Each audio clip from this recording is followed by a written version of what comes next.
ఇవాల్టి వార్తలు వాస్తవాల్లో మనతో ఉన్నారు బీఆర్ఎస్ పార్టీ సీనియర్ నాయకులు ఓ నరసింహారెడ్డి గారు, రాజకీయ విశ్లేషకులు ఆయాచితం శ్రీధర్ గారు.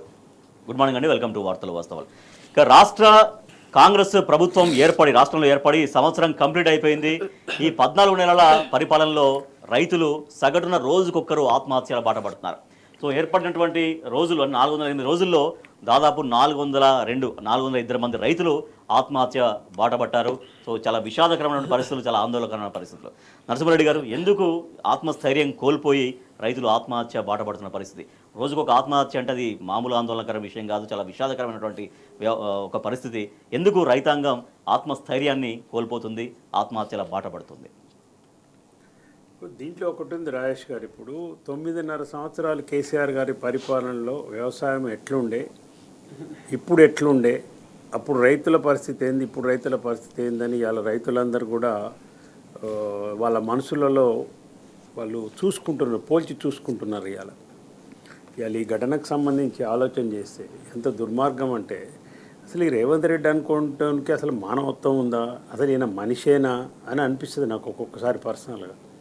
ఎందుకు అంటే, ఒక రైతు స్వతహాగా బ్యాంకుకు వచ్చి బ్యాంకులు ఆత్మహత్య చేసుకొని చనిపోయినాడు. దేవరావు అనే వ్యక్తి. 2 మరణాలు కూడా నిన్న మొన్న జరిగిన ఆదిలాబాద్ జిల్లాలోనే. ఇంకొక రైతు ఆత్మహత్య ప్రయత్నం చేసుకుంటూ హాస్పిటల్లో జాయిన్ చేసే గోకుల్ అనే రైతు రుణమాఫీ కాక అతను హాస్పిటల్లో మరణించినాడు. మరి ఇంతవరకు ఆ రైతులను పరామర్శించిన నాయకుడు లేడు. అసలు ఈ ఆత్మహత్యలు ఎందుకు జరుగుతున్నాయనే దాని మీద ఒక సమీక్ష లేదు. అంటే అసమర్థ పాలన, రైతు వ్యతిరేక పాలన, ఒక అమానవీయమైన పాలన. ఇవాళ ఆత్మహత్యలు జరుగుతుంటూ కూడా మేము కళ్ళు మూసుకొని చూస్తామనే కాంగ్రెస్ పాలన మనకి అలా స్పష్టంగా ఈ 408 రోజుల్లో మనకు కనిపిస్తుంది. ఎవ్వరి వాటాలు వాళ్ళు పంచుకోవటము, అవినీతి, అక్రమాలకు సంబంధించి ప్రతి శాఖలో కూడా ఇవాళ అదే నడుస్తుంది. రేవంత్ రెడ్డి ఏం సంపాదిస్తున్నాడో బట్టి విక్రమార్క అదే సంపాదనతోనే కంపారిజన్. ఆయన 2000 కోట్లు సంపాదించిండు, ఆయన 2000 ఎకరాల భూమి తీసుకున్నాడు రేవంత్ రెడ్డి బ్రదర్స్ అంటే, ఈయన 1500 ఎకరాలు. వీళ్ళిద్దరికంటే నేను సీనియర్ నాయకుడు ఉత్తమ్ కుమార్ రెడ్డి, ఆయన ఒక 400 ఎకరాలు కావాలి, 4000 కోట్లు కావాలి. ఆయన సంపాదన. ఆయన పొన్నం ప్రభాకర్ ఇన్ని రోజుల నుంచి కొట్లాడిన నాకు ఏం లేదని చెప్పి ఆయన అక్రమాలు. వ్యవసాయానికి సంబంధించి 408 రోజుల్లో 402 మంది రైతులు ఆత్మహత్యలు చేసుకున్నారు. మనకు గుర్తునే ఉంటుంది, ఒక 6 నెలల క్రితం అప్పటికి 250 మందో 260 మందో రైతులు చనిపోయి ఆత్మహత్యలు చేసుకున్నారని మాట్లాడితే, కేసీఆర్ గారు మాట్లాడితే లిస్టు పంపండి కేసీఆర్ గారు, 24 గంటల్లో నేను 48 గంటలు మాకు లిస్టు పంపండి అన్నారు. బీఆర్ఎస్ పార్టీ నుంచి పార్టీ అధ్యక్షుడిగా ఆ లిస్టు పంపినారు, ఆ 256 మంది లిస్టు. అవును.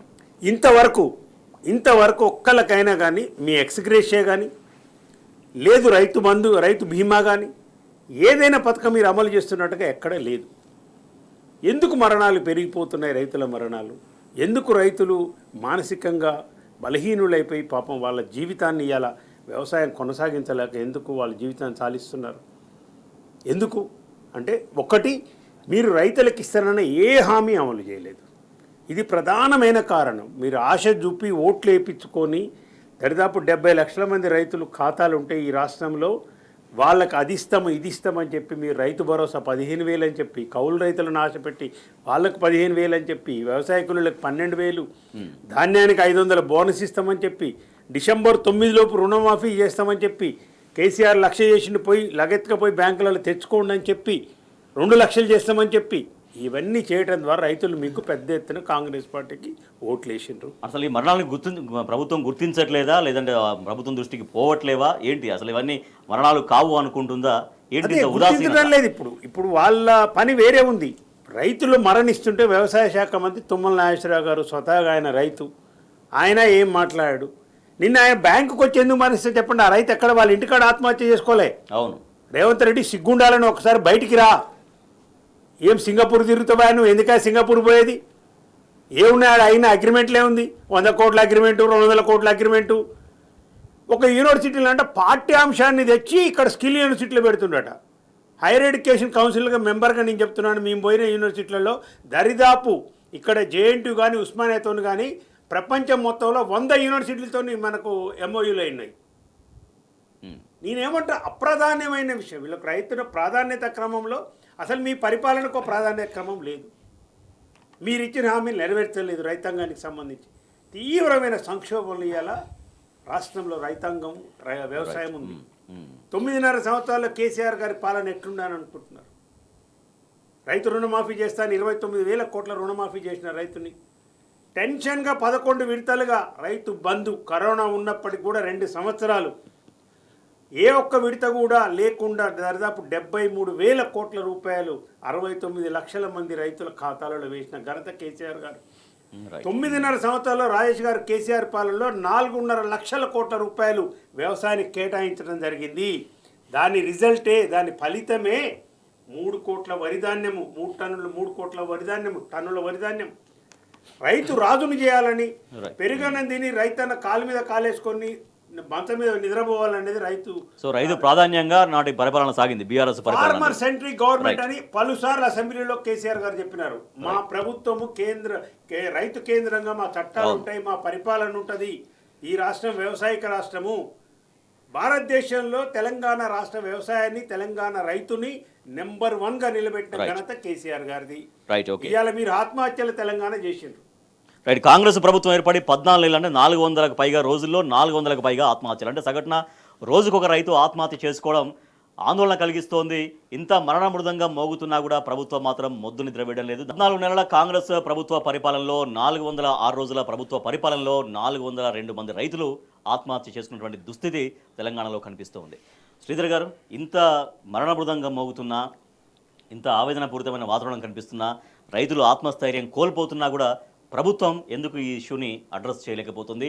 రైతాంగానికి ఎందుకు మీరు ఆత్మహత్యలు బాధపడుతున్నారని ఆత్మహత్యలను గుర్తించి అట్లీస్ట్ మేము ఉన్నాం, మేము ఆదుకుంటాం, మీ సమస్యలను తీరుస్తాం అన్నటువంటి ఒక నమ్మకం, ఆ ఒక విశ్వాసం ఎందుకు పాదుకొల్పలేకపోతుంది ప్రభుత్వం?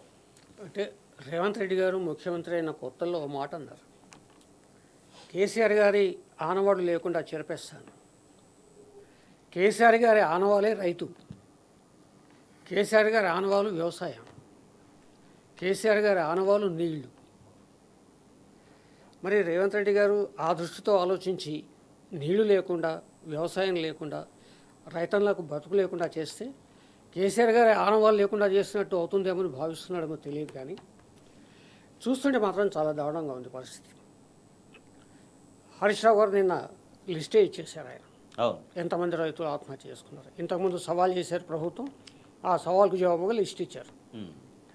ఈరోజు వరకు కూడా ముఖ్యమంత్రి కానీ, కనీసం వ్యవసాయ శాఖ మంత్రి కానీ ఆత్మహత్యలు చేసుకున్న రైతన్నల కుటుంబాలను పరామర్శించలేదు. ఆ జిల్లాలకు వెళ్ళి ఒక సమీక్షా సమావేశం ఏర్పాటు చేసి రైతన్నల ఆత్మహత్యలు ఎందుకు చేసుకుంటున్నారు, కారణం ఏంటి అని వెతికి దాని పరిష్కారం చూసిన పాపన పోలేదు. అంటే ఏతావత మనం ఏడాదిలో చూస్తే తేలింది ఏంటంటే, వ్యవసాయ రంగాన్ని కానీ, రైతుల కష్టాలు, బాధలు, కన్నీళ్ళు కానీ పట్టించుకోవడం వీళ్ళకి పెద్దగా అది ప్రాధాన్య క్రమంలో ఉన్నట్టు అనిపించట్లేదు. అందుకే ఇందాక నరసింహ గారు అన్నారు, ఎక్కడో సింగపూర్ పెట్టుబడులను ఆహ్వానిస్తున్నాం, అది చేస్తున్నాం అంటున్నాం. సరే, ఆహ్వానించడం తప్పులేదు, కానీ ప్రధానంగా ఇక్కడ రైతు బతకాలి, వ్యవసాయం బతకాలి, తెలంగాణ బతకాలి కదా. ఈ ప్రాధాన్యత పక్కన పెట్టేసి ఎక్కడెక్కడో తిరుగుతూ వాళ్ళు ఇచ్చేస్తున్నారంటే దీని ప్రాధాన్యం పక్కన పెట్టేశారని అర్థమవుతుంది. ప్రధానంగా ఏంటంటే, ఇప్పుడు ఒక అనుమానాలు తలెత్తూ ఉన్నాయి. ఎప్పుడైతే పక్క రాష్ట్రంలో మరి చంద్రబాబు నాయుడు గారు బీజేపీ అలయన్స్తో కొలువు తీరారో, మరి బీజేపీతో పరోక్షంగా సహాయాలు అందిస్తున్న ఇక్కడి ప్రభుత్వం, ఇక్కడి నాయకత్వం అక్కడి గోదావరి జిల్లాలని అక్కడికి తరలించడానికి మరి కుట్ర ఏమైనా జరుగుతుందా? ఎందుకంటే గతంలో కృష్ణా విషయంలో దారుణంగా తెలంగాణ మోసపోయింది, మనందరికీ తెలుసు. కృష్ణా నది పరివాహక ప్రాంతమైన ఉమ్మడి మహబూబ్నగర్, ఉమ్మడి నల్గొండ జిల్లాలు ఎంత దారుణంగా వంచిపోబడ్డాయో మనం చూసాం. అదే క్రమంలో ఇప్పుడు గోదావరి ఉద్యమ సమయంలో మనం పాట పాడుకునేవాళ్ళం, తలాపన బారుతుంది గోదావరి. సదాశివుడు గారు రాసిన మల్లావి జిల్లా సదాశివుడు తలాపున బారుతుంది గోదావరి, నీ చేను. అంటే ఉద్యమ సమయంలో ఏ దైన్యం అయితే ఉందో అదే మళ్ళీ పునరావృతం అవుతుందని అనిపిస్తుంది. మళ్ళీ 10 ఏళ్ల తర్వాత కాళేశ్వరాన్ని నిర్వీర్యం చేయడం ద్వారా గోదావరి జిల్లాలను తెలంగాణ ప్రాంతానికి దక్కకుండా చేసే ఒక కుట్ర ఏమైనా జరుగుతుందనే అనుమానం నాకైతే కలుగుతుంది. ఎందుకంటే కాళేశ్వరం అడ్డుకుంటుంది కాబట్టి ప్రాణహిత నీళ్ళే ప్రాణాధారం కాబట్టి గోదావరి మీద పైన మహారాష్ట్రలో ఎగువ రాష్ట్రంలో అన్ని ఎక్కడికక్కడ డ్యాములు నిర్మించారు కాబట్టి కేవలం గోదావరి మీద ఆధారపడకుండా ప్రాణహిత తెలంగాణకు అందించాలనే ఒక గొప్ప ఉన్నత లక్ష్యంతో ఒక దీర్ఘకాలిక ప్రణాళికతో రైట్. కేసీఆర్ గారు ఏదైతే కాళేశ్వరం నిర్మించారో మరి ఆ కాళేశ్వరం ఇప్పటికి కూడా మీరు గమనించండి, కమిషన్ హడావిడి చేస్తుంది కానీ కాళేశ్వరం ఆ ఒక్క పగులేదో బాగు చేయాలి, కాళేశ్వరంలో నీటి నిల్వ చేయాలి, తెలంగాణకు అందించాలన్న ఆ లక్ష్యాన్ని ఆ గమ్యాన్ని పక్కన పెట్టేసి వాళ్ళ రేవంత్ ప్రభుత్వం చాలా కుట్రలు చేస్తుంది.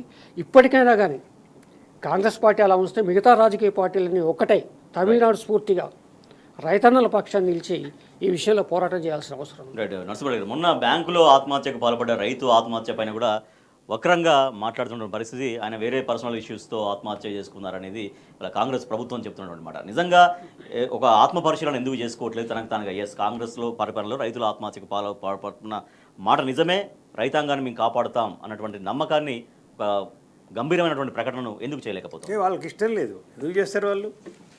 రైతాంగం చావాల్సిందే, ఆటో కార్మికులు చావాల్సిందే, 2500 మహిళలకు ఇస్తామన్నారు, ప్రతి మహిళకు 30,000 డ్యూ అయింది, ఇప్పటికీ బాకీ పడరు, అది ఇయ్యము. స్కూటీలు ఇయ్యము, ఉద్యమకారులకు 250 గజాల దాకా ఇయ్యము, ఇందిరమ్మ ఇండ్లు నియోజకవర్గానికి 3,500 అది ఇయ్యము. ఏం చేస్తారు ప్రజలు? 5 సంవత్సరాలు మాకు పవర్ ఇచ్చింది, 5 సంవత్సరాల లోపు అయితే ఏం చేసేది లేదు కదా, ప్రజలు మమ్మల్ని అయితే దించేది లేదు కదా అనే అహంకారపూరితమైన కాంగ్రెస్ మార్కు పాలన ఏ రాష్ట్రంలోని ఇదే వస్తుంది. కాంగ్రెస్ తెలిసి ప్రజలు మోసపోయినారు, వీళ్ళ మాటలు నమ్మి, అలవిగాని హామీలను నమ్మి మోసపోయినారు ప్రజలు. సచ్చకుండా అనుభవించాల్సిందే. సచ్చకుండా అనుభవించాల్సిందంటే సస్తు కూడా అనుభవిస్తారు పాపం, నిజంగా కూడా ఇవ్వాలి.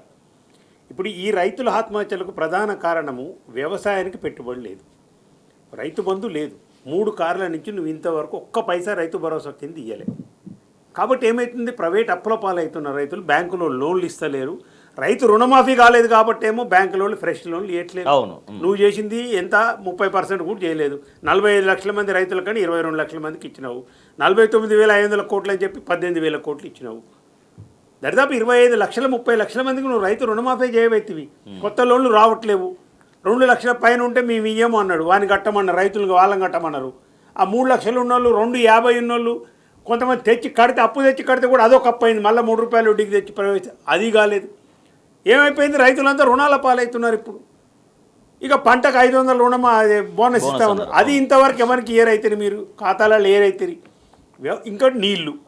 ఇప్పుడు కేసీఆర్ గారి ఆలోచన ముందు చూపు ఎట్లుండేదంటే, వ్యవసాయానికి కావాల్సిన ఐటమ్ ఏమేమి కావాలని ఫస్ట్ వారు శాస్త్రవేత్తలతో మిగతా వాళ్ళందరితో కూర్చొని మాట్లాడి, తెలంగాణ రాష్ట్రం ఏర్పడ్డాక వ్యవసాయాన్ని ఎట్లా ముందుకు తీసుకుపోవాలి, సంక్షోభం ఉన్న వ్యవసాయాన్ని ఎట్లా పండుగలాగా చేయాలి, ఆత్మగౌరవంగా రైతు ఎట్లుండాలి తెలంగాణ రైతు భారతదేశంలో. ఆయనేమో తెలంగాణ రైతు యొక్క ఆత్మగౌరవం గురించి ఆలోచించడు.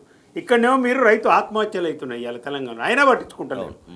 కూర్చొని ఏం ఆలోచించండు? ఫస్ట్ నీళ్లు కావాలి, నీళ్లు కావాలి మనకు. గోదావరి కానీ కృష్ణా జలాల్లో కానీ మిగతా అన్నిటిలో కూడా బోరు వ్యవసాయదారులు చెర్లు నింపే కార్యక్రమం, అన్నిటిలో గోదావరిలో నిరుపయోగంగా పోతున్న నీళ్లను ఇలా కాళేశ్వరం అనే ఒక మానవ అద్భుతాన్ని కట్టి అన్నీ తెచ్చినాడు. ఇవాళ ఎస్ఆర్ఎస్పీలో నీళ్ళు లేవు, తుంగతుర్తి లేవు, సూర్యాపేట లేవు. అసలు కోదాడ సంగతి దేవుడు, అసలు తుంగతుర్తికి రావట్లేదు. ఎస్ఆర్ఎస్పీ ఫేజ్ 2లా నీళ్ళే లేవన్నారు. అసలు కాళేశ్వరం వేస్ట్ అంటారు ఒకవైపు ఏమో. నిన్న కొండ సురేఖ గారేమో రంగనాయక సాగర్ పోయి 1,10,000 ఎకరాలకు లెఫ్ట్ కెనాల్ ఆమె ఓపెన్ చేసి నీళ్ళు ఇచ్చి వచ్చింది. రేవంత్ రెడ్డి నీకు ఏమన్నా బుర్ర ఉందా? అసలు ఈ ఉత్తమ్ కుమార్ రెడ్డి ఆడు చదువుకుండా వీడియో ఏమన్నా చేసిన అంటారు ప్రెసిడెంట్ ఆఫీసులో. మరి 10th పాస్ అయిందా, ఫెయిల్ అయిందా, అసలు ఏది నాకు అర్థం కావట్లే. కాళేశ్వరంలో ఏం లేదు అంటారు. మరి రంగనాయక సాగర్ కాళేశ్వరంలో భాగం కాదా అండి? ఎట్లా నీళ్ళు వదిలిపెట్టి ఇవాళ కాళేశ్వరం ఏం లేదంటున్నావు కదా. మరి అక్కడి నుంచి ఇవాళ కృష్ణా జలాలు, గోదావరి జలాలను జంట నగరాలకు తరలించాలంటారు కదా. మల్లన్న సాగర్ నుంచో లేదో కొండపోచమ్మ సాగర్ నుంచో తరలించాలని టెండర్లు కూడా పిలిచింది కదా. అంటే ఇప్పుడు ఏంది, ఇంతము శ్రీధర్ గారు చెప్పినట్టు అక్కడ మేడిగడ్డ దగ్గర 2 పిల్లలు గుంగిపోయినాయంటే ఎంత ఘోరం అంటే, నేను పేపర్లో చదివి నేను 1,200 కోట్ల ఇసుకానికి తరలించారు ఇవాళ. ఈ 2 నెలల కాలంలో 1,200 కోట్ల ఇసుక యథేచ్ఛగా అక్కడ వ్యాపారం చేసుకున్నారు. కుట్ర, ఆ పిల్లర్లు ఇంకా కుంగిపోవాలనే కుట్రతోని మొత్తం ఓపెన్ టెండర్ ఓపెన్గా ఇచ్చేసి ఆ కాంగ్రెస్ నాయకులకు ఇచ్చి 1,200 కోట్లు నువ్వు ఇసుకతోనే ఆదాయం అక్కడ నీ దందాలు చేసుకొని మీ నాయకులు సంపాదించారు. కానీ 200-300 కోట్లు పెడితే ఆ 7 పిల్లర్లు బాగా అయితే రిపోర్ట్ ఇచ్చినారు నేషనల్ డ్యామ్ సేఫ్టీ అథారిటీ వాళ్ళు. ఆ పిల్లల్ని మాత్రం ముట్టుకోడు. అంటే ఇసుక తవ్వకాల కోసమే వాటిని కుట్ర పెండింగ్ కాదండి. పెట్టారు. అంతే కదా. నువ్వు ఎందుకు ఇసుక చదివినా అక్కడ తోగకూడదు, అసలు నిషేధం అది. అది అయినా 1200 కోట్లు మీ జేబులలో నింపుకొని ప్రభుత్వం నుంచి మాత్రము ఆ కమిషన్ ఈ కమిషన్ అని కాలయాపన చేయటం. ఇవాళ ఎస్ఆర్ఎస్పీ నీళ్ళు ఎక్కడి నుంచి వస్తే కాళేశ్వరం నీళ్ళు కాకపోతే అంతే. మరి ఎందుకో రావట్లేవు ఇక్కడి నుంచి. Right, okay. ఇదిగో ఉత్తమ్ కుమార్ రెడ్డి అంటే ఆయనకు నేను ఇంతకుముందు చెప్పిన అసలు కనీస అవగాహన లేదు. ఆయన మంత్రి ఎట్లయినా నాకు అర్థం అక్కడ కావట్లేదు. ఇసుక తోడితే ఎంత బుర్ర ఇంకా తక్కువ మనిషి అంటే, ఎంత బుర్ర తక్కువ మనిషి అంటే నిన్న మాట్లాడతాడు కృష్ణా జలాల్లో కేసీఆర్ పట్టించుకోలేదు. అరే పేపర్లు తెచ్చుకొని చదివా ఆయన. వినోద్ కుమార్ గారు చెప్పారు చదువు, అసలు ఆ పేపర్లు చదువుతాడా చదవడా నాకు అర్థం కావట్లే. ఎప్పుడు తాగి పంతాడు ఆయన. పొద్దుకులు తెల్లవారు మా మంత్రులు నల్గొండ మంత్రులు వెంకరెడ్డి అయినా అంతే, ఈయన అంతే. 2014 జూన్ 2వ తారీఖు రాజేష్ గారు ప్రమాణ స్వీకారం చేసిన వెంటనే నెల రోజుల్లోనే జూలై 14వ తారీఖు నాడు కేసీఆర్ గారు కృష్ణా వాటర్ని 4 రాష్ట్రాలకు పంచాలని చెప్పి సెక్షన్ 3, నువ్వు చెప్పిన సెక్షన్ 3ను ఉపయోగించే సుప్రీంకోర్టులో కేసు వేసినాం మేము. 299, 511 అనేది కేవలము 1 ఇయర్ టెంపరీ అరేంజ్మెంట్ అని చెప్పినాం. ఇవాళ మాట్లాడతాడు ఆయన కృష్ణా జలాల గురించి. విషయం తెలుసుకోనన్నా మాట్లాడాలి, లేకుంటే మాతో తిట్టాలంటే మాకే సంస్కారం అడ్డం వస్తుంది, కానీ తిట్టక తప్పలేదు. మరి అంత దుర్మార్గమైన పనులు చేస్తున్నారు మీరు కృష్ణా జలాలు, గోదావరి జలాలను. దీనికి కావాల్సిన అన్ని రైతులకు అంతా కేసీఆర్ గారు ఏర్పాటు చేసి, నీళ్ళు ఏర్పాటు చేసి 24 గంటల కరెంట్ ఇచ్చిండు. పెట్టుబడి సాయం ఎవ్వరూ లేని గులాటి ఇలాంటి శాస్త్రవేత్తలను పిలిపించి డైరెక్ట్గా రైతు ఖాతాలల్లో 3 మెసేజ్లతో, బ్యాంక్ మెసేజ్, వ్యవసాయ శాఖ మెసేజ్, ప్రభుత్వం మెసేజ్, మధ్యాహ్నం దళారులు లేరు, చెక్కింగ్ లేదు, ఏది లేదు. ఆ సీజన్ వచ్చిందంటే ఆటోమేటిక్గా ఫోన్లో మెసేజ్ వచ్చేస్తుంది. 22,000 కోట్ల నుంచి 26,000 కోట్లు పెట్టి ప్రభుత్వము ధాన్యము ప్రతి గింజ, పెసళ్ళు, వడ్లు అన్నీ కొన్నది, ప్రభుత్వమే కొన్నది. రైట్. రైతు వేదికలు నిర్మించి రైతుల కోసం అక్కడ పెట్టినారు. ఇన్ని చేస్తే 4.5 లక్షల కోట్ల రూపాయలు 9.5 సంవత్సరాలు పెట్టింది. కాబట్టే దాని ఫలితం వ్యవసాయము విస్తరణ జరిగింది, వ్యవసాయం స్థిరీకరణ జరిగింది. తెలంగాణ రైతు భారతదేశంలో నెంబర్ 1గా ఉంది. తెలంగాణ రాష్ట్ర వ్యవసాయం ఆదర్శప్రాయంగా భారతదేశంలో ఇచ్చింది. రైట్ శ్రీధర్ గారు, అంటే రైతులు ఆత్మహత్య చేసుకుంటున్నారు, వాళ్ళు ఆత్మస్థైర్యాన్ని కోల్పోయారంటే వాళ్ళు రైతు బంధు పడకపోవడం అనేది ఒక కారణం అయితే, ఇట్లా ఒక దీర్ఘకాలిక ప్రణాళిక లేకపోవడం, అంటే నీళ్ళని నేరుగా రైతు పొలాలకు అందించలేకపోవడం అనేది ప్రణాళిక లేమి అనేది. సో ఇలా గోదావరి మళ్ళీ ఉమ్మడి రాష్ట్రంలో పరిస్థితి గోదావరిని ఎదుర్కోవాల్సి వచ్చింది. కృష్ణా వాటర్కి సంబంధించి కూడా ఎట్లా ఒక ప్రణాళిక లేకపోవడం అనేది చాలా స్పష్టంగా ఎట్లా కనిపిస్తుంది, విజన్ లేకపోవడం అనే దానిపై సంబంధించి. ఇప్పుడు ఉత్తర తెలంగాణ ప్రాంతంలో ప్రధానమైన ప్రాజెక్టు శ్రీరామ్ సాగర్ నిండాలి అంటే మహారాష్ట్ర నుంచి గోదావరి జలాలు వచ్చి నిండడం అనేది దాదాపుగా అసంభవం. ఎందుకంటే ఎక్కడికక్కడ కాంగ్రెస్ ప్రభుత్వ హయాంలోనే, గత ప్రభుత్వాల అంటే కేసీఆర్ గారి కంటే ముందు సమీక రాష్ట్రంలో ఉన్న ప్రభుత్వాల హయాంలోనే అక్కడ మహారాష్ట్రలో ఎక్కడికక్కడ డ్యాములు, చెక్ డ్యాములు అవి ఇవి కట్టేశారు. శ్రీరామ్ సాగర్కి మరి ప్రాణాధారం కాళేశ్వరం, అంతకుమించి వేరే గచ్చందరం లేరు. కానీ వాళ్ళ ఇందాక నరసింహారెడ్డి గారు గుర్తు చేసినట్టుగా శ్రీరామ్ సాగర్ ఎండిపోతుంది. అంటే దాదాపుగా సగం తెలంగాణ మళ్ళీ బీడు భూములుగా మారిపోయే పరిస్థితి ఏర్పడింది. అట్లాగే ఎక్కడైతే కాళేశ్వరం నిర్వీర్యం చేస్తుందో ఈ ప్రభుత్వం, సహజంగానే ఆ కింది ప్రాంతాలు, ఆ పరివాహక ప్రాంతాలన్నీ కూడా ఎండిపోతాయి. అంటే టోటల్గా ముప్పాతిక తెలంగాణని బీడుగా మార్చే కుట్ర ఏదో జరుగుతుంది. కేసీఆర్ గారు ఎంత ఉదాత్తంగా ఆలోచించారంటే, ఒక సందర్భం చెప్తాను నేను. మొన్న సబితా ఇంద్రారెడ్డి గారు ప్రెస్ మీట్లో చెప్తున్నారు, క్యాబినెట్ సమావేశం అయినప్పుడు ప్రతిపాదించారు మంత్రులు, ఈ రైతు భరోసా, రైతు బంధు, సరే అప్పుడు రైతు బంధు అవన్నీ ఉంటాయి కదా, అవి మేము చెక్కులుగా ఇస్తాము రైతులు. సరే, ఒక ప్రజాప్రతినిధి అట్లా కోరుకోవడం సహజమే. అప్పుడు కేసీఆర్ గారు ఏమన్నారని చెప్పారు తెలుసా సబితారెడ్డి గారు? అమ్మ, అది సరైన పద్ధతి కాదు. ఎప్పుడైనా రైతు అనేవాడు చేజాపే పరిస్థితి ఉండవద్దు, ఒకడికి ఇచ్చే పరిస్థితిలో ఉండాలి. కాబట్టి ఈ చెక్కుల వ్యవహారం వద్దు, డైరెక్ట్గా వాళ్ళ బ్యాంక్ అకౌంట్లో వేద్దామని చెప్పేసి. అంటే ఈ ఉదంతం ఏం చెప్తుందంటే, రైతు పట్ల ఎంత గౌరవభావం, ఎంత కమిట్మెంట్, ఎంత శ్రద్ధ, ఆసక్తి కేసీఆర్ గారికి ఉందో మనకు అర్థమవుతుంది. ఇవాళ పరిస్థితి ఏంటి? ఏదీ లేదు, రైతుకు సంబంధించి ఏదీ లేదు. ఎరువులు లేవు, పంటకు మద్దతు ధర లేదు, కళ్ళాలను పట్టించుకునేవాళ్ళు లేడు. రైతు బంధు ఒకప్పుడు లేదా రైతు భరోసా అని పేరు మార్చారు, అది లేదు. కౌలు రైతు లేడు, వ్యవసాయ కూలీ లేదు, ఏమీ లేకుండా చివరికి వాళ్ళ నీళ్లు కూడా లేని పరిస్థితి వచ్చేసింది. ఎస్. కేసీఆర్ గారు 2 ప్రధానమైన మౌలికమైన అంశాలను ఆయన ఆలోచించారు. ఒకటి కరెంటు, 2 నీళ్లు, తర్వాత ఇతరత్ర సౌకర్యాలు రైతుకి.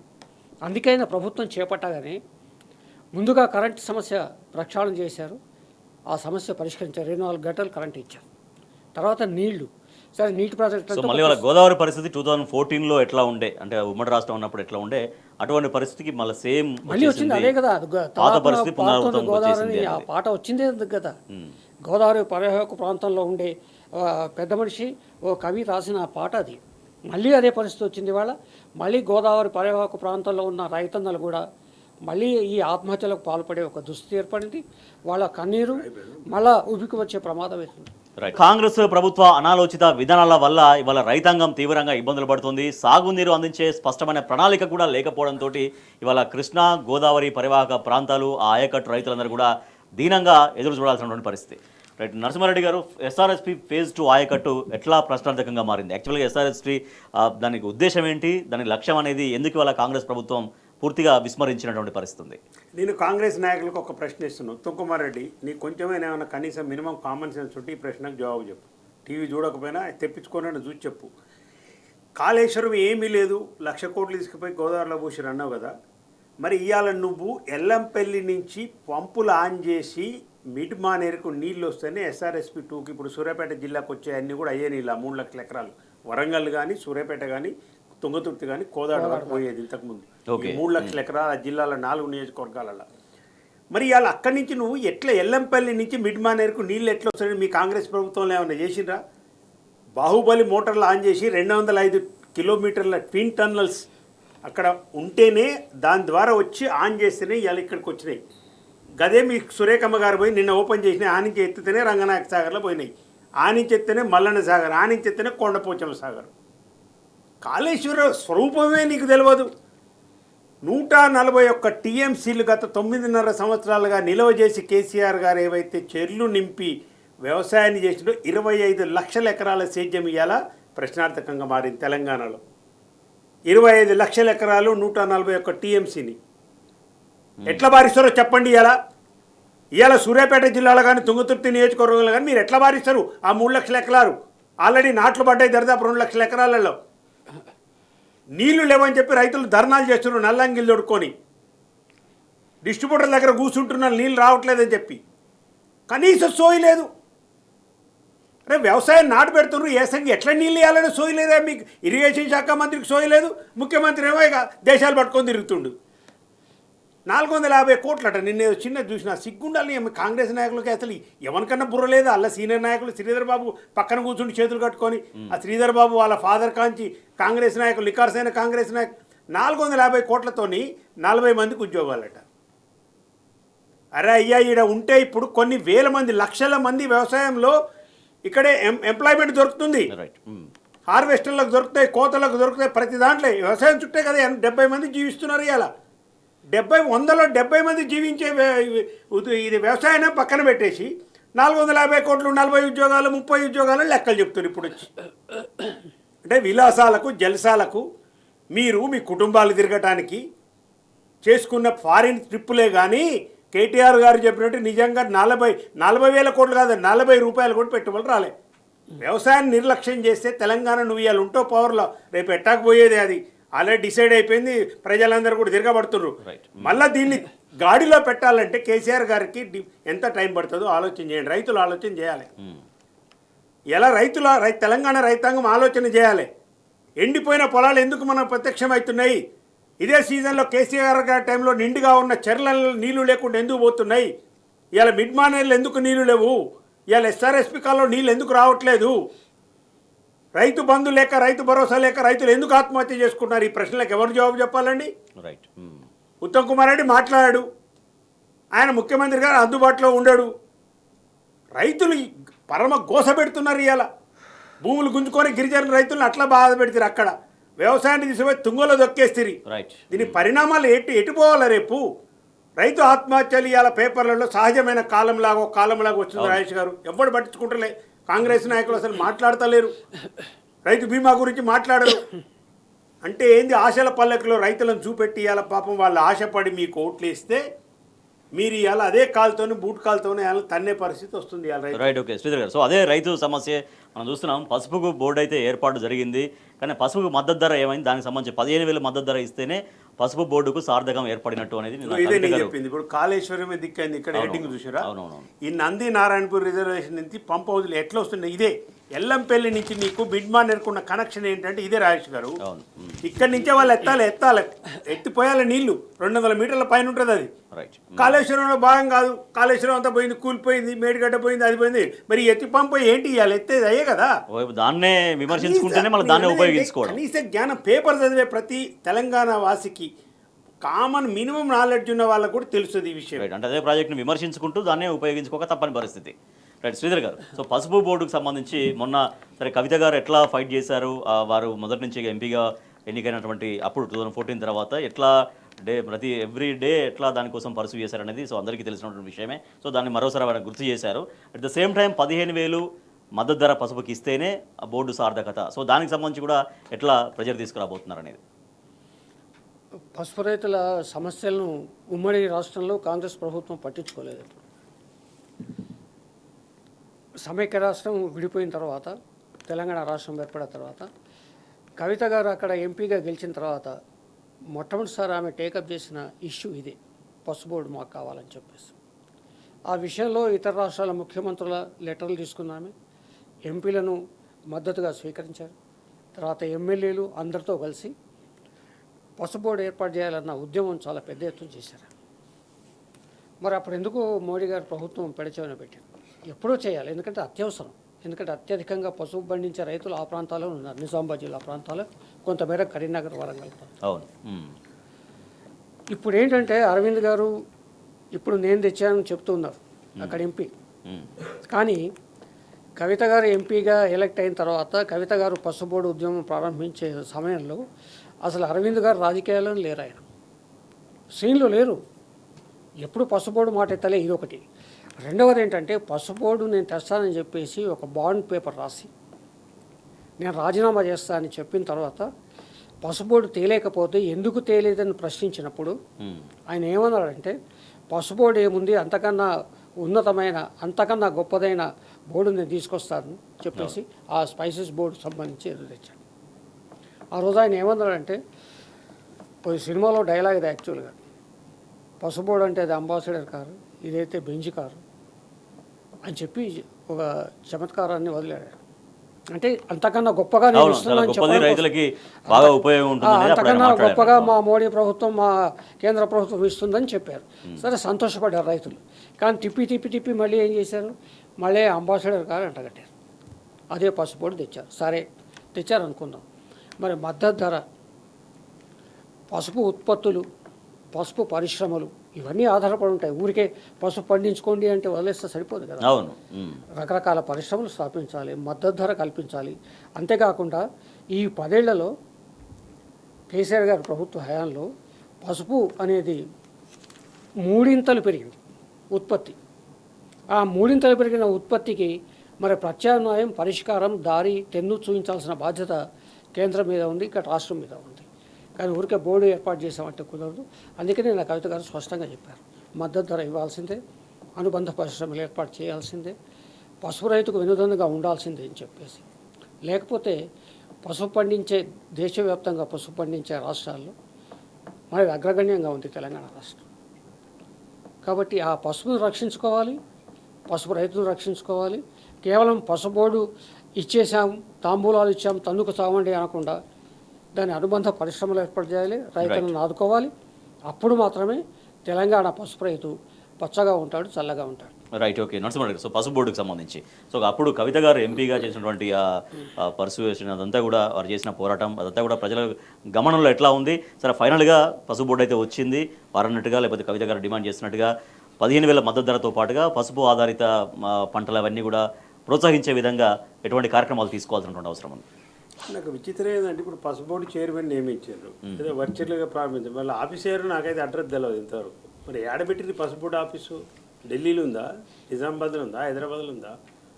ఏడ తెచ్చింది ఆఫీస్ ఆడుంది, చైర్మన్ పెట్టిరు కానీ ఆఫీసే లేదండి ఇంతవరకు. దానికి అంత తొందర ఏంది చైర్మన్ వేయడానికి నెమ్మది చేసుకుంటామే. పల్లె గంగారెడ్డి గారు మంచి వ్యక్తే, మంచోడే, అంకాపూర్ రైతు మంచిదే, సంతోషమే. మరి ఏడి ఆఫీస్ ఏది, దాని విధి విధానాలు ఏంది, దాని డైరెక్టర్లు ఎవడు, ఏంది కథ, ఏంది కార్ఖాన ఏంది, ఏం విధి విధానాలు, ఏడగొంటారు, ఎంత ధర ఇస్తారు, అసలు పసుపు బోర్డు ఏం చేస్తుంది, ఇవి కదా ముందు నిర్ణయించవలసింది. ఇవి మీరు నిర్ణయించి పబ్లిక్ డొమైన్లో పెట్టి ఇట్లా బోర్డు ఏర్పాటు చేస్తున్నామంటే బాగుంటుంది. ఏదో అర్ధరాత్రి ఆయన కలబడి, ఆయన పీయూష్ గోయల్కి కలబడి, నరేంద్ర మోడీకి కలబడి, ఈయన కళల గంగారెడ్డి కనిపించి గంగారెడ్డికి చైర్మన్, ఆఫీస్ లేదు, కథ లేదు, టేబుల్ లేదు, కుర్చీ లేదు, ఫోన్ లేదు, ఏది లేదు. ఓ బోర్డు దానికి 2 సార్లు ఎన్నుకోబడి 10 సంవత్సరాల తర్వాత నేను ఇచ్చిన హామీ నిలబెట్టుకున్నా అని నా గల్లు ఎగరేశాడు అరవింద్. ఎన్నడు రాసిచ్చాను నువ్వు బాండు? 2014 ఎన్నికలు. అవును, ఒక ఎన్నిక అయిపోయింది, డెడ్ లైన్ పెట్టారు ఎంతో. కాదు ఈసారి లేదు అది. నేననే పాయింట్ ఏంటంటే 2014లో బాండ్ రాసిచ్చిండు, ఎంపీ అయిన 100 రోజుల్లో 30 రోజుల్లో చేస్తా అనేది రోజులు పెట్టి. మరి నువ్వు ఇది ఇక అరవింద్ అన్నది నిజమైతే, ఎంపీ అరవింద్ కుమార్ గారు అన్నది, మరి 2019 ఎన్నికలు కూడా నువ్వు తెస్తా, నేను 4 రోజులు తెస్తా, వారం రోజులు తెస్తా, 1 సంవత్సరం తెస్తా అని అన్నవా? అంటే నీకే నమ్మకం లేదు. ఏదో కలిసి వచ్చినట్టుంది ఇప్పుడు. అదే నేను అంటున్నాను, ఎవరికో కలబడి ఆయన కళలు పడుతుంటాయి అప్పుడప్పుడు. ఆ కళలలో ఏదో అసలు నేను అనుకుంటే ఏదో రాష్ట్రానికి ఏవో ఈ రాష్ట్రానికి ఇచ్చారు, అదే ఉంటుంది కదా సామెతలు. కాంగ్రెస్ బీజేపీలో గట్టే జరుగుతాయి. రాజేష్ అని పట్టుకరా అంటే ఒకసారి నిన్ను వదిలిపెట్టి ఇంకో రాజేష్ని పట్టుకొచ్చి, ఒకసారి ముఖ్యమంత్రిని చేసినంట, స్పీకర్ని పట్టుకరమంటే ఇంకోని పట్టుకొచ్చి ముఖ్యమంత్రిని చేసినంటే సామెతలు జోకులు నడుస్తుంటాయి. ఆ టైపులు ఉంది, కానీ ఏం సీరియస్ ఉందండి దాంట్లో? కవిత గారు అడిగినట్టు సీరియస్నెస్ ఎక్కడిది నీకు దాంట్లో? ధరకు సంబంధించి లేదు, ఏది లేదు. ఇక వీరికి సంబంధించిన ఒక వార్త ఉంది, అది కూడా చెప్పరాదు. కవిత గారు నేను అక్కడికి వెళ్ళాను, ఆల్రెడీ మీరు చైర్మన్ చేశారు కాబట్టి మీకే దాని గురించి గ్రంథాలయాలను పూర్తిగా సర్కార్ గాజులు కవిత గారు చెప్పినటువంటి మాట. సో గ్రంథాలయాల నిర్వహణ ఏంది, వాటి ఉపయోగం ఏంది ప్రజలకు వివరించడంలో అంటే ప్రభుత్వం మళ్ళీ దాన్ని ఆ వ్యవస్థను మళ్ళీ పక్కకు వదిలేసింది. అనేక రాష్ట్రంలో 60 ఏళ్లలో జరగని అభివృద్ధి గ్రంథాలయాల్లో జరిగింది. మంచి మంచి భవనాలు ఏర్పడ్డాయి, నిర్మాణంలో ఉన్నాయి, నిర్మాణాలు పూర్తవుతున్నాయి.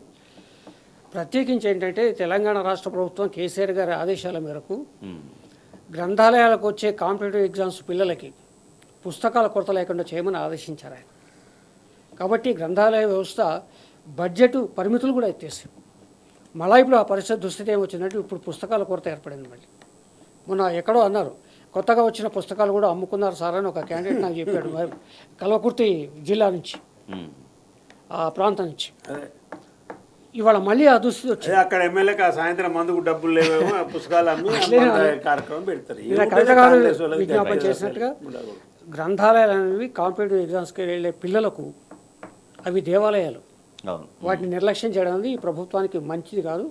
గత ప్రభుత్వం కేసీఆర్ గారి ప్రభుత్వం ఎట్లయితే హక్కును చూసుకుని అన్ని సౌకర్యాలు కల్పించి మధ్యాహ్న భోజన పథకాలు కూడా ప్రవేశపెట్టారు. ఎక్కడికక్కడ పిల్లలు ఎక్కడి నుంచో పల్లెల్లోంచి వస్తారు పాపం, వాళ్ళకి హోటల్కి ఖర్చులు అవుతాయని చెప్పేసి. కాబట్టి ఇందాక చాలా మంచి వార్త అది. ఆ విషయంగా మరి రేవంత్ రెడ్డి గారి ప్రభుత్వం, ఎందుకంటే విద్యాశాఖ ఆయన చేతిలో ఉంది, ఏదో ఎవరో మంత్రి ఆయన అడగడానికి లేదు.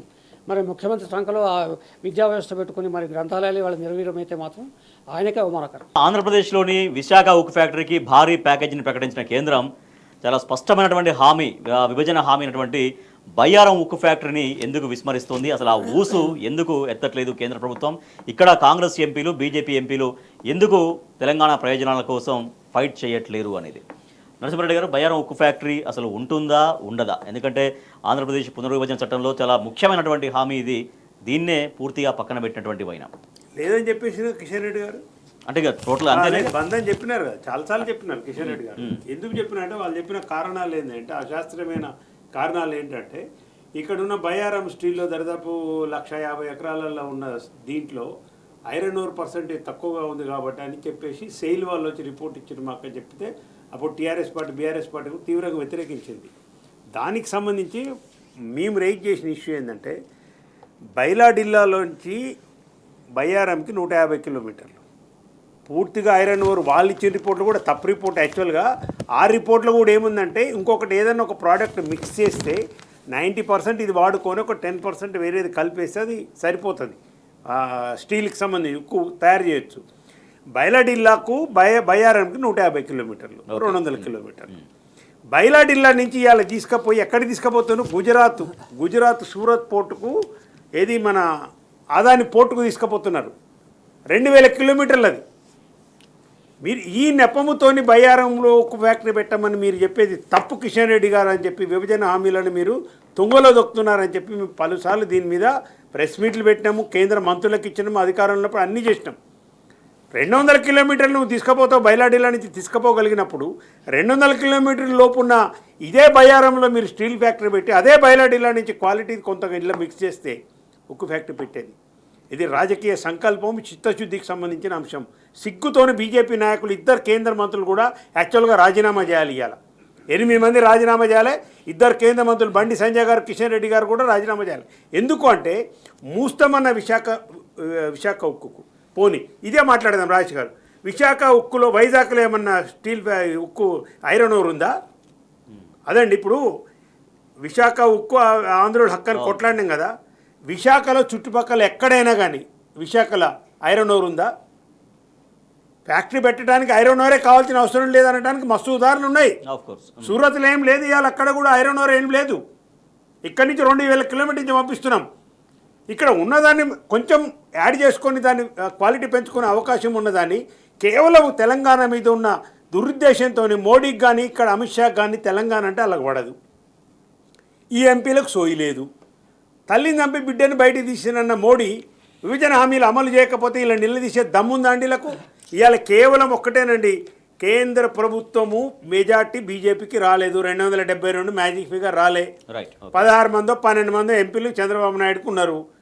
వీళ్ళ మీద ఆధారపడి నితీష్ కుమార్, చంద్రబాబు మీద ఆధారపడి కేంద్ర ప్రభుత్వం ఉంది. ఇప్పుడు ఏ డిమాండ్ పెట్టినా 2 లక్షల కోట్ల రూపాయలు నిన్న కాక మొన్న ప్రధానమంత్రి వచ్చి ప్రకటించి పోయిన తర్వాత ఇవాళ మళ్ళీ అమిత్ షా వచ్చి దరిదాపు మళ్ళీ 1,00,000 కోట్ల రూపాయల విలువైన ప్రాజెక్టులకు సంబంధించి కానీ శాంక్షన్ చేసిపోయినారు. తెలంగాణకి ఏమిచ్చారు కిషన్ రెడ్డి? నువ్వు మాట్లాడితే సోయి ఉండాలి. మాట్లాడితే 2 సార్లు కేంద్ర మంత్రి నువ్వు ఒక్క పైసా తెచ్చినవా? విభజన హామీలకు సంబంధించి ఒక్కటి నెరవేర్చగలిగినా మీరు? అంటే కేవలం ఇక్కడ ఏంది బీఆర్ఎస్ ఎంపీ లేకపోవడం వల్ల, బీఆర్ఎస్ ఎంపీ లేకపోవడం ద్వారా పార్లమెంట్లో మాట్లాడలేకపోవడం వల్ల తెలంగాణ హక్కులకి ఇలా భంగం కలిగి విభజన హామీలు నెరవేర్చకపోయినా కానీ మీరు ఇలా కాలం వెళ్ళబుచ్చుకునే పరిస్థితి ఇలా తెలంగాణలో ఉంది. అంటే వారు కిషన్ రెడ్డి గారి ప్రకటన గుర్తు చేశారు. కానీ కేవలం కిషన్ రెడ్డి ఓరల్గా చెప్పి ఏదో మామూలుగా చెప్పే ప్రకటన అంటే అది కేంద్ర ప్రభుత్వ విధాన ప్రకటన. అంటే బయ్యారం ఒక ఫ్యాక్టరీ లేదు అని అట్లా అయినా చెప్పాలి. కానీ ఈ రకంగా నాంచి వేస్తూ స్పష్టమైనటువంటి ఒక హామీ అనేది కేంద్ర ప్రభుత్వంగానే చెప్పిండు ఆయన. అంటే అఫీషియల్ గా విధానం చెప్పారు. అఫీషియల్ గా అక్కడ లేదు, వరంగల్లో అదేంది కోచ్ ఫ్యాక్టరీ లేదు, ఇది లేదని చెప్పారు. రైట్, ఓకే శ్రీధర్ గారు. సో ఇక్కడ బీజేపీ ఎంపీలు కానీ కాంగ్రెస్ ఎంపీలు కానీ ఇటువంటి ముఖ్యమైన హామీతో పాటుగా రాష్ట్రానికి రావాల్సినటువంటి హామీల విషయంలో ఎందుకు ఫైట్ చేయలేకపోతున్నారు అనేది? అంటే 2 జాతీయ పార్టీలు సందర్భాల్లో ఎన్నికల సమయాల్లో బయ్యారం ఉక్కు ఫ్యాక్టరీ వాగ్దానాలు చేసిన వాళ్ళు. ఎందుకంటే ఎవరైనా కానీ వరంగల్ జిల్లాకు వెళ్ళినా, ఖమ్మం జిల్లాకు వెళ్ళినా బయ్యారం ఉక్కు ఫ్యాక్టరీ ప్రస్తావన లేకుండా వాళ్ళు ప్రసంగించే పరిస్థితి ఉండేది కాదు. ఎన్నికల సమయంలో తాత్కాలికంగా పబ్బం గడుపుకోవడం కోసం ఆ ప్రకటన చేశారు. బాగుంది. బయ్యారం ఉక్కు ఫ్యాక్టరీ ఎందుకు ప్రాధాన్యం ఉందంటే బయ్యారం పక్కనే పాల్వంచ, అక్కడ sponge iron India limited, Navabharat ferro alloys, AP steels, కొంచెం పైకెళ్తే భద్రాచలం పేపర్ బోర్డ్, అంటే ఒక ఇండస్ట్రియల్ బెల్ట్ అంతా ఉంది ఆ దిశగా. ఇప్పటికీ మణుగూరు వరకు రైల్వే లైన్ ఉంది. ఏమైనా చేయాల్సింది ఏంటంటే మణుగూరు భద్రాచలం మించి బయలాదిల్లాగా కనెక్టివిటీ ఇవ్వాలి రైలు. ఇప్పుడిస్తే బయలాదిల్లా గనులకి బయ్యారం గనులకి ఒక లింకు కుదురుతుంది. ఇక రెండవది ఏంటంటే బయ్యారం ప్రధానమైన రైల్వే లైన్ మీద ఉంటుంది. ఉత్తర భారతదేశానికి దక్షిణ భారతదేశానికి అనుసంధానమైన వరంగల్ మహబూబాద్ రైల్వే లైన్కి జస్ట్ 10 కిలోమీటర్ల దూరంలో ఉంటుంది. కాబట్టి అన్ని రకాలుగా సౌకర్యంగా ఉంది. నీటి లభ్యత ఉంది కావాల్సినంత, లేకుండా లేదు. అటు పక్కన గోదావరి ఉంది, ఇటు పక్కన మున్నేరు, ఇవన్నీ ఉన్నాయి. ఇన్ని సౌకర్యాలు ఉండి కూడా మరి బయ్యారం ఉక్కు ఫ్యాక్టరీని పక్కన పెట్టేసి ఇవాళ విశాఖ ఉక్కు ఫ్యాక్టరీ కోసం అంతగా చేయడం అంటే ఇందాక నరసింహారెడ్డి గారు చెప్పినట్టుగా కేవలం రాజకీయ కారణాలు, చంద్రబాబు మద్దతు కావాలి, చంద్రబాబు అలయన్స్తో ఇవాళ ఆంధ్రప్రదేశ్లో ప్రభుత్వం నడుస్తుంది. కాబట్టి అక్కడ విశాఖ ఉక్కు ఫ్యాక్టరీని అక్కడ చేయొద్దని చెప్పము. ఎందుకంటే కేసీఆర్ గారే విశాఖ ఉక్కును ప్రైవేట్ పరం చేస్తామంటే ఆయన వ్యతిరేకించాడు సందర్భం. ఇక్కడ చూడండి, ఇది ఫస్ట్ లైన్లో, ఇది లెఫ్ట్ సైడ్. అది ఇప్పుడు విశాఖ ఉక్కుకు ఎక్కడి నుంచి వస్తుంది ఐరన్ ఓర్? అదే దాంట్లో 600 కిలోమీటర్లు. 600 కిలోమీటర్లు. ఇప్పుడు విశాఖకు మనకు ఐరన్ ఓర్ లేవు. విశాఖ స్టీల్కు విశాఖకి ఇచ్చిన మంచిదే, మాకేమి కడుపు మంట లేదు, ఏమని కోరారు. కేసీఆర్ గారు కూడా ప్రైవేటైజేషన్ ఇప్పుడు ఇది చూడండి, 600 విశాఖ ఉక్కుకు వచ్చే ఐరన్ ఓరు ఛత్తీస్గఢ్ అదే బైలాడిల్లా నుంచి 600 కిలోమీటర్లకు విశాఖ ఉక్కుకు బైలాడిల్లా నుంచి ఐరన్ ఓర్ వస్తుంది, ముడిసరుకు వస్తుంది. కేవలం 150-160 కిలోమీటర్లు ఉండటం ఏది బయ్యారం. బైలాడిల్లా నుంచి ఇవాళ మీరు చెప్తున్న విశాఖ ఉక్కుకు 12,000 కోట్లు 16,000 కోట్లు ఇచ్చిన విశాఖ ఉక్కు కర్మాగారానికి వచ్చే ఐరన్ ఓరు బైలాడిల్లా నుంచే. బైలాడిల్లాకు విశాఖకు రైల్వే లైన్ ఉంది, 600 కిలోమీటర్లు దాని దూరం. మరి మా బయ్యారానికి అదే బైలాడిల్లా నుంచి తెచ్చి మీరు పెడితే 160 కిలోమీటర్లు. ఎంత కాస్ట్ తగ్గుద్ది, ఎంత కాస్ట్ ఎఫెక్ట్ ఉంటుందో మీరు ఆలోచన చేయండి. కేవలం మీరు ఇవ్వకూడదనే తెలంగాణ మీద ఉన్న మీ దుర్బుద్ధి, తెలంగాణ రాష్ట్ర ఏర్పాటును మీరు వ్యతిరేకించారు కాబట్టి ఇక్కడ సవితితల్ల ప్రేమ కనిపిస్తుంది తప్పితే 600 కిలోమీటర్లు దానికేమో డబ్బులు ఇస్తారు, మీరు మూస్తామని నిన్న మొన్నటి దానికి మాట్లాడినరు. ఇవాళ రాజకీయంగా వాళ్ళ మీద ఆధారపడ్డారు కాబట్టి తెలుగుదేశం మీద ఇవాళ ముయ్యము, డబ్బులు ఇస్తాము, మళ్ళీ విశాఖ ఉక్కుని మంచి సంతోషం. మరి 160 కిలోమీటర్లు ఉన్న బైలాడిల్లా నుంచి బయ్యారానికి తీసుకురావడానికి మీకు అభ్యంతరం ఏంటి? బయ్యారంలో ఒక స్టీల్ ఫ్యాక్టరీ కట్టడానికి కావాల్సిన ముడిసరుకు అక్కడ ఉంది, ప్లస్ 160 కిలోమీటర్ల దగ్గర నుంచి అవైలబుల్ ఉంది, రైల్వే లైన్ ఉంది, నీళ్లు ఉన్నాయి, శ్రీధర్ గారు అన్నీ ఉన్నాయి, లేనిది ఏమీ లేదు. కేవలం మీకు రాజకీయ సంకల్పం లేదు. తెలంగాణ లోక్సభలో బీఆర్ఎస్ ఎంపీలు ఉంటే కనుక వేరేలాగా ఉండేది డెఫినెట్గా. ఇదే మాట మా అడుగుతుంటాం కదా మేము. ఇవాళ మా ఎంపీలు కనుక లోక్సభలో ఉండుంటే, ఇంకోటి అసలు బట్టి విక్రమార్క గారు రాజీనామా చేయాలని నేను ఇంకో డిమాండ్ చేస్తున్నా. మీరు 10కి 10 ఎమ్మెల్యేలు 9 ఎమ్మెల్యేలు కలిసి 3 మంత్రుల నుండి విభజన రీఆర్గనైజేషన్ యాక్ట్ రాసింది ఎవరండి?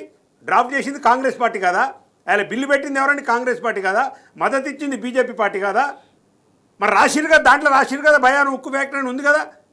మీరు ఇలా 3 మంత్రులు ఖమ్మం జిల్లాలో ఉండి 9 మంది ఎమ్మెల్యేలు కలిసి ఏమిస్తారు ఖమ్మం జిల్లా కట్టురా? నేను 160 కిలోమీటర్ల సోయి ఉండాలి మీరు మాట్లాడతాను. విక్రమార్క గారు ఎందుకు తేలేరండి బయ్యారం ఉక్కు ఫ్యాక్టరీ? మీరు కేంద్రం ఇస్తలేదు చాలా మాట్లాడిగా, లావు మాట్లాడిగా. మీరు రేవంత్ రెడ్డి కేసీఆర్ గారు డీల్ చేయలేదు, మేము కేంద్రంతో ఉంటాం, బడే బాయ్ చోటే బాయ్, ఎడిబాయ్ మీ బడే బాయ్ మీ చోటే బాయ్ సంబంధం.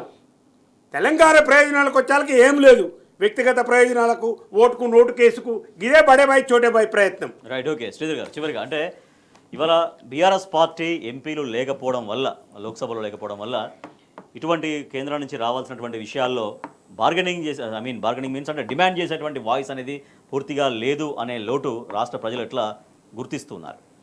అంటే బీజేపీ ఎంపీలు కానీ కాంగ్రెస్ ఎంపీలు కానీ ఎవరైనా కానీ మీరు తెలంగాణ ఉద్యమ సమయంలో చూడండి, తర్వాత ఏం చూడండి, ఒక రాష్ట్రం కోసం ప్రజల కోసం కొట్లాడే దమ్ము ధైర్యం వాళ్ళలో లేదు. కారణం ఏమిటి అంటే ఇక్కడ కేసీఆర్ గారి నాయకత్వంలో ఎంపీలు ఉంటారు కాబట్టి కేసీఆర్ గారి దిశ ఎట్లా ఉంటుందో అట్లా వెళ్తారు.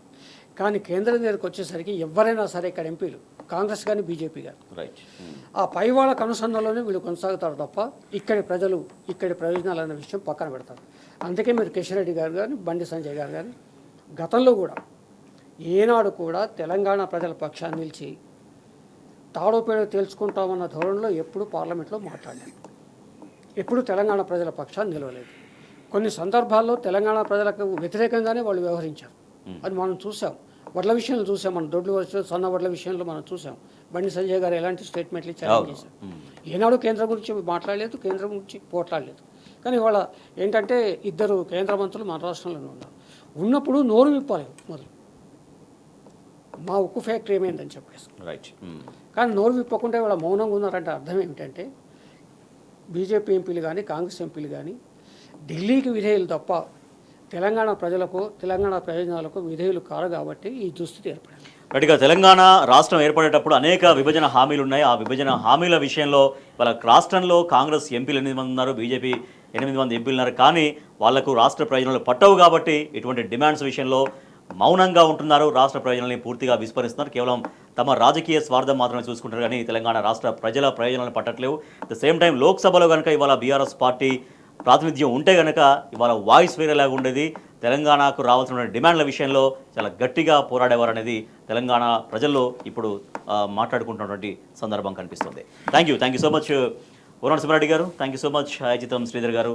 ఇది ఇవాల్టి వార్తలు వాస్తవాలు. చూస్తూనే ఉండండి టీ న్యూస్.